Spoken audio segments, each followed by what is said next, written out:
Você, para amigo ligado aqui na nossa área, é verdade, né?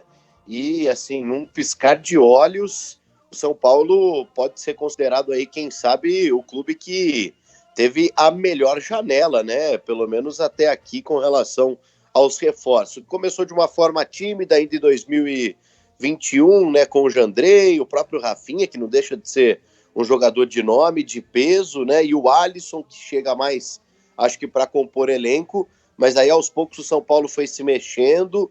Essa confirmação do Patrick, né, antes mesmo do jogador ser anunciado no início da última semana, no sábado veio a confirmação, o São Paulo confirmou aí esse contrato de 2 anos, a compra de parte dos direitos econômicos do meia de 29 anos do Internacional. Aí todo mundo até ficou meio preocupado a partir do momento que o São Paulo saiu na frente pelo Nicão depois da desistência do Inter, né? Será que isso vai mudar alguma coisa na negociação do Patrick? Não, no sábado mesmo veio a confirmação. E minutos depois também veio a confirmação do empréstimo do Lisieiro, né? O Lisieiro, de fato, vai jogar no Internacional na próxima temporada. Mas o principal assunto acabou sendo justamente essa notícia do Nicão, né? No sábado pela manhã, após a desistência do Internacional, o São Paulo surgiu aí como o principal candidato a ficar com o futebol desse atleta que para muitos é considerado já o maior jogador da história do Atlético Paranaense, né? Pelo menos é o ídolo mais recente aí, após 2 Sul-Americanas, Copa do Brasil, o Nicão que se reencontrou no Atlético, né? Depois de um início de carreira conturbado, lá atrás, inclusive nas categorias de base do próprio Palmeiras, depois do Atlético Mineiro, na Ponte Preta ele começou a se recuperar e no Atlético veio a redenção de fato com a cabecinha no lugar. O Nicão brilhou bastante por lá. E quem sabe possa brilhar também no São Paulo, né? Ainda a ser confirmado esse negócio, o São Paulo deve, quem sabe, anunciar o Nicão ainda hoje, com um contrato de 4 anos, um salário não tão baixo assim, né? Acima da casa dos R$500 mil.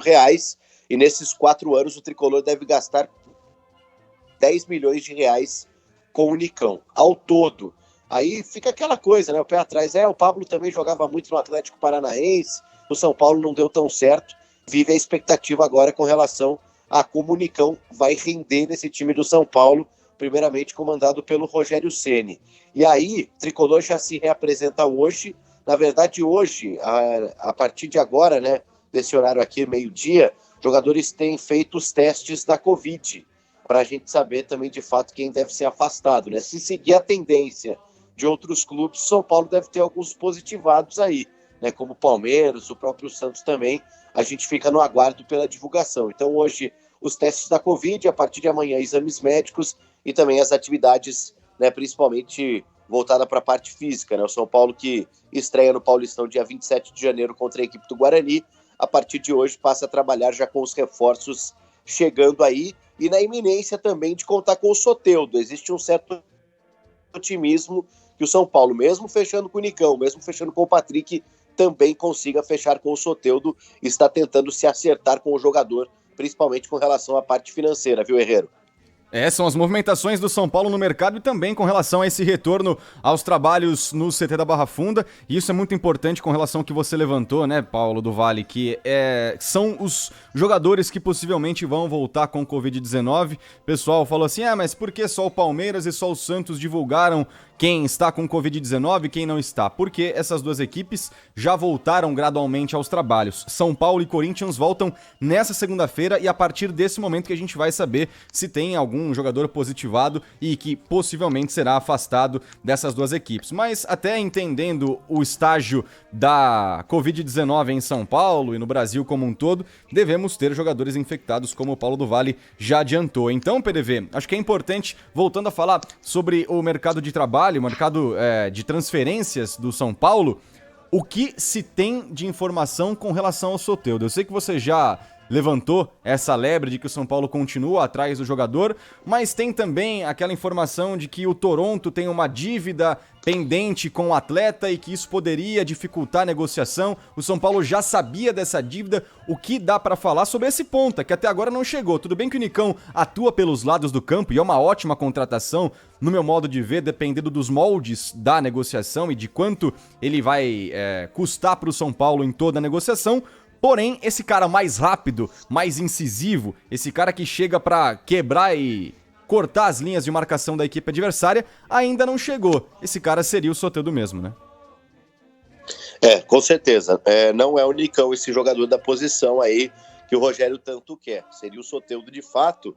E existe essa dívida, né, do Toronto com o Soteldo, na casa aí dos 3 milhões de dólares. Seria aí de um bônus, né, com relação à assinatura do contrato do jogador. O Soteldo não abre mão disso. São Paulo, obviamente, também não tem a condição de arcar com essa dívida. Por isso, por conta dessa questão, a negociação que estava bem avançada acabou dando uma travada, né? Mesmo com o Soteldo sinalizando com a questão salarial, né? Mas o São Paulo ainda tenta, de alguma forma, convencer o atleta a, pelo menos, deixar para depois, porque o São Paulo não tem nada a ver com isso, essa dívida, né? É uma questão do Soteldo com o próprio Toronto FC.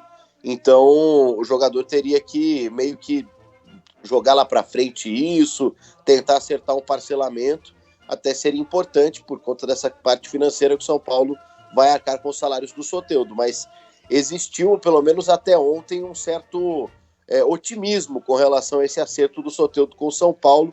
Ele é esse nome aí que o Tricolor quer para chegar e colocar bastante velocidade pelos lados no Tricolor paulista, viu, Herrera?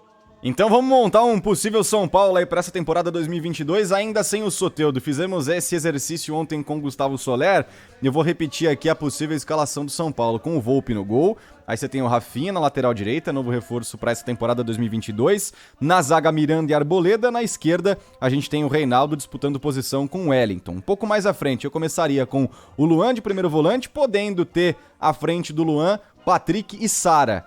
E aí, aberto pelo lado direito, Nicão, pelo lado esquerdo, Rigoni e centralizado, Caleri ou Luciano. Essa é uma equipe do São Paulo com possibilidades de mudança na formação tática, na estrutura do meio de campo, das pontas. É um São Paulo bem mais imprevisível nos 90 minutos, o que ajuda bastante nas estratégias que podem existir durante as partidas e os adversários que vão aparecer ao longo do ano de 2022. Com o Soteldo, aí as coisas melhoram ainda mais. Meu querido Paulo do Vale, informações do Tricolor do Morumbi, você volta a qualquer momento na programação da Rádio Bandeirantes, principalmente com os resultados dos testes do elenco do Tricolor que volta hoje aos trabalhos na Barra Funda, tá certo?